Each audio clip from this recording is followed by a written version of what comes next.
Thank you very much, and welcome everybody. Thank you very much for joining this session. My name is Aitken. I work for a company called Isio. We consult on all areas of employee benefits, from pensions, designing benefit programs, implementing them, offering the technology and communicating them. But what I'm here to talk to you about this afternoon is a big piece of research that we did in combination with YouGov. We asked YouGov to go out to 7,500 people and to ask those people questions. 35 questions. Some of those questions were fairly impertinent. What do you own? Where do you live? What do you do for a job? What's your sexuality? What's your ethnicity? Are you looking to change employer in the next year? What would make you stay? What would make you leave? Lots and lots of different questions, and I'm going to give you just a flavour of a few of them today, because we don't have time to go into all of it, because as I've put up on the slide there, we've got 260,000 pieces of data. So if you want to know what people in Scotland are excited about in relation to benefits compared to people in Devon, we can absolutely tell you, and come and see us on the stall afterwards if you'd like to get into that. I've got some impertinent questions for you. You don't have to respond by Slido, just hold them in your head. So, what's your age? Are you a homeowner or a home renter? Do you earn more or less than £30,000 a year? How would you describe your ethnicity? And how do you feel about pensions? And I'm here to share, so in the spirit of transparency, I'm 54. I am a homeowner with a mortgage, very much with a mortgage. I earn more than £30,000 a year. I describe myself as white. And for about 30 years now, pensions have put a roof over my head and food on my table, so I'm unambiguously pro-pensions. But if you could just think about what your answers to these questions would be, hold them in your mind. And when I play back some data, just keep it in mind. Now, I said earlier we asked people 35 different questions. I'm going to focus my attention on one. And I'll explain why in a second. Imagine that your pension contribution was available to you as a pension contribution, or as cash, less tax and national insurance, or as a combination of pensions and cash. What would you like? Pensions, cash, or a combination? And the reason I'm focusing on this question is multifold. First, every employer in the country has to offer a pension scheme. So this is a universally applicable question. Pretty much every employee in the country these days will have some sort of pension pot, or will have been invited to join a pension scheme. So this again was a universally applicable question for employees, the 7,500 people that we surveyed. Similarly, pensions are quite an unusual benefit in as much as they're geared. Quite often, not always, but quite often, the more you save, the more your employer saves. That's the only benefit that really works like that. Holiday doesn't work like that. If you buy a holiday, you get the holiday you ask for. You don't get extra. But pensions is geared. And lastly, pensions can often be the most valuable part, most expensive part of a benefit package. So when we ask about pensions, we are to a certain extent asking about benefits entirely. We did ask about other benefits, and the answers we got were very similar. But I'm going to focus here, as I say, because of the universality. So, pensions, cash, or a combination. This is what people told us. 55% of people said, pensions please. 45% of people said, I'd like some or all of this as cash. Now, this already isn't a great picture, because every employer in the land will have to pay pension contributions to a pension scheme. But our data says that some people don't value those pension contributions. So that means that that money being spent on those pension contributions, some of that value in terms of what the employee thinks about it is evaporating into thin air. So we need to get into who is that 45%? Who are those people? So the first way we looked at this is by age. And I'm not going to claim this is the most insightful slide that we have here. Younger people are less pro-pensions than older people. Not altogether surprising, I think you'll agree. But what you can see is here, even when people are in their 50s, there's quite a lot of appetite for cash. Amongst the under 24s, there is a strong appetite for cash. Even amongst under 35s, it's pretty 50-50. So I just ask, the people you're recruiting at the moment, the people you're going to be recruiting in the next 1, 2, 3, 4 years, Which age group are they in? Which age group are you in? Are your interests aligned with how you feel about the answer to this question and the people that answered our survey? So that's age. Doesn't give us the most surprising outcome. Probably one we could have guessed, but at least that chart is predictable. Next way to look at this is income. People remarkably happy to share with us what their income is. Not surprising, better paid people feel more strongly about pensions. Maybe they understand the tax breaks, maybe they understand the value of saving, but there's a really strong correlation there between earnings and liking pension over cash. Lower earners feel more strongly about cash, higher earners feel more strongly about pension. Where this tips over is at the £30,000 mark. Below £30,000, people prefer cash. Above £30,000, people prefer pension. £30,000 is kind of an interesting point because the Office of National Statistics, who know about this sort of stuff, they tell us that the median income for the UK is £33,000. So something like half the population earns more than £30,000 and something like half the population earns less than £30,000. So again, what do you earn?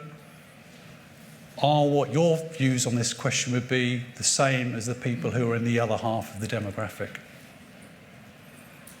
Again, not the most surprising outcome, but gives us a little bit of food for thought. You can probably guess what my next question or my next way of slicing this data, because it's all the same data, we're just slicing it up in a different way, is going to be, because it was the next question I asked you.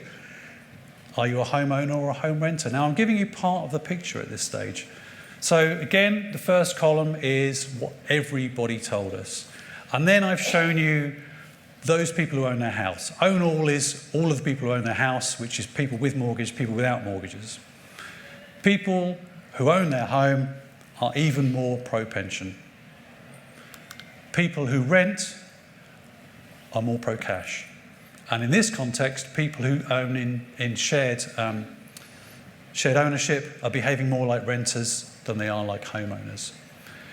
Now, it probably won't surprise those of you who live in the southeast of England that if I show this by geography, the results for London are even more pro-cash. Londoners under 35 are extremely pro-cash, to the point that if you're talking about pensioners with Londoners under 35 and not home ownership, you're missing an opportunity, because that's what people are focused on. And owning a home is a way of long-term saving, just the same as pensions are. When you come to retirement, you probably want to be a homeowner. If you're not a homeowner at retirement, you're going to be a home renter, you're going to need even more pension than someone who already owns their home. So buying a home is as much a part of planning for your future as saving for a pension. So again, are you a homeowner or a home renter? Do you know what your workforce looks like? What are they doing? Are they renting? Are they renting from private landlords, local housing associations, local authorities? Because the people who are renting are saying pension is not their focus at the moment. Again, means that money being contributed is potentially dissolving away in value. Now we get to the area which, if I'm honest with you, this is where it gets a little bit uncomfortable. This is where we have to start asking some difficult questions. So again, we ask everybody, that's the stack for everybody. When we ask white people were more pro-pensions than the whole population. The order of these bars is for a dramatic effect. So the next bar is black respondents. We split that, so we've got black all, black African, black Afro-Caribbean, so we've got enough data we can split this down. So black all is the sum of the black African and black Afro-Caribbean responses. Very, very different response to the white respondents. Far more pro-cash. If we ask this question a different way, we ask, would you like a pension contribution saving for a house deposit or a combination of the two? The answer comes out even more strongly pro-housing deposit, please. Let's look at the Asian community. Again, I've got 4 columns here. The first one is the summation of the next 3. Again, more pro-cash than it is pro-pension. And those of mixed race. So there's some really important questions to ask here. Is there an opportunity to shape this benefit so that it makes more people happy, that it gives people what they want to receive? Have we asked these people what they wanted in the way that we designed benefits? I can't help feeling that as a white middle-aged man who ticked all those boxes I talked about earlier, perhaps it's people like me who've designed benefits for people who are not like me. Some questions for us to answer. So the people most in favour of pension, you've seen it already. The people most in favour of flexibility, you've seen this before already. So have people like me design benefits for people who aren't like me, who might not have the same priorities, might not have the same journey through their financial life, might not have the same access to bank of mum and dad. Let's go back to where we started. This 45% of people who said that they'd like cash, what would they spend it on? Well, happily we asked them. We really did, honestly. Here we go. We asked them what they'd spend the money on because there was a concern, would it disappear in a puff of smoke? Would they spend it all down the pub? Now, the answer that is most akin to spend it all down the pub is pay for day-to-day expenses. And something like 1 in 6 said they'd spend that money on day-to-day expenses. But a huge proportion of people said they'd pay off debts, they'd pay off their mortgage, they'd save, they might save for a house deposit. All of these sensible, long-term things to do. If you've got a big credit card bill, probably more urgent that you pay down that credit card bill than save for a retirement that's 40 years away. This is what people told us they would do. Now, this is a theoretical question. There was no real money, but these are the answers that people gave us. They could have said anything. There was no judgment. There was no, yes, that's right, that's wrong. We don't have a vested interest. Now, however we cut this, by income, by geography, by sexuality, by religion, we don't get too many differences in this picture, except one, ethnicity again. If you focus on that purple, say for a house deposit bar, when we cut this by ethnicity, we get a very different result from black and Asian colleagues and white colleagues. One of the theories that we have here is what we're looking at is a chart that explores access to bank of mum and dad. Bank of mum and dad these days accounts for about half of all first home purchases. 20 years ago, it was about 20%. So if you don't have access to bank of mum and dad, you are going to find it a real struggle to get on the housing ladder. And as I said earlier, getting on the housing ladder is as much as part of retirement planning as saving for a pension. Let's go back again to that 55-45. Let's look again at the 55% of people who said pensions, just pensions. I'm not interested in anything else. Let's just have pensions, please. We wanted to explore what they felt about this option. Should other people be given this flexibility, or should other people not be given this flexibility? Again, they could answer exactly how they liked, so it doesn't lead anywhere, but should they be allowed, should other people, even if you don't want flexibility, should other people be allowed this flexibility? This is what they told us. It's the cursed ratio, 48-52. But 48% of people said, I don't want the flexibility, and I don't think other people should have the flexibility. 52 said, I don't want the flexibility, but if other people want it, that's absolutely fine. So what we get to once we strip out the don't knows is that less than a quarter of the people say, I don't want flexibility, and I don't think other people should have it at all. Whereas about 75% of people say either they'd like the flexibility, or they think other people should have access to that flexibility.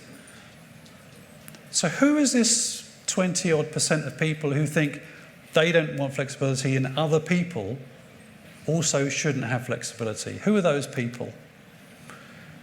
Well, if you're in that group who don't think anyone should have flexibility, you're quite likely to be in the age of 35 to 54.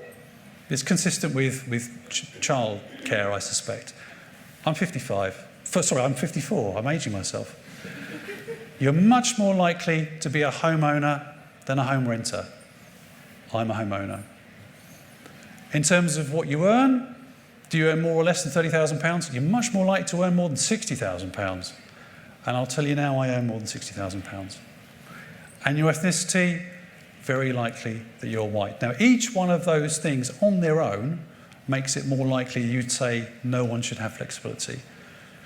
If you tick all of those boxes, all 4 of those boxes, you account for 6% of the population.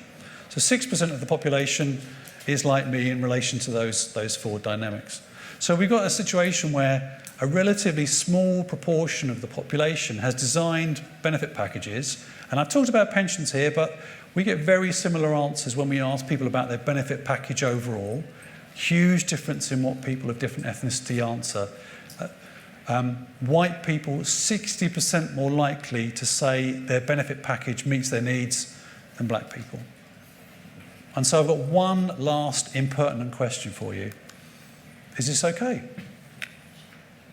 Is this okay? Is it okay that a really small proportion of the population appears to have designed benefits for everybody else that isn't necessarily meeting the needs of everybody else?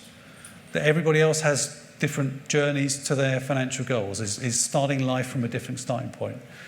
Is it okay that employers are spending money on benefits that employees are telling us don't meet their needs? Because when that happens, the money spent on those benefits dissolves away into thin air.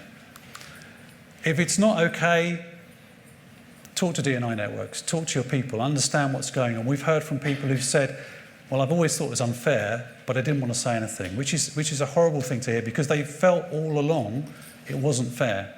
They didn't feel able to speak up. And I've heard that more than once. Talking to employees, understanding benefit take-up, understanding who is really kicking the bottom out of pension contributions. Is it related to age? Is it related to earnings? Is it related to ethnicity? Would those things embarrass you if you had to reveal them? And go back to who and what are we trying to do with our benefits. If you'd like to know more, that QR code will take you to a webinar that we're holding in a couple of weeks' time where we'll talk about even more that we've learned from our survey. But with that, I can see we've got 2.5 minutes left, so I will stop. Thank you very much.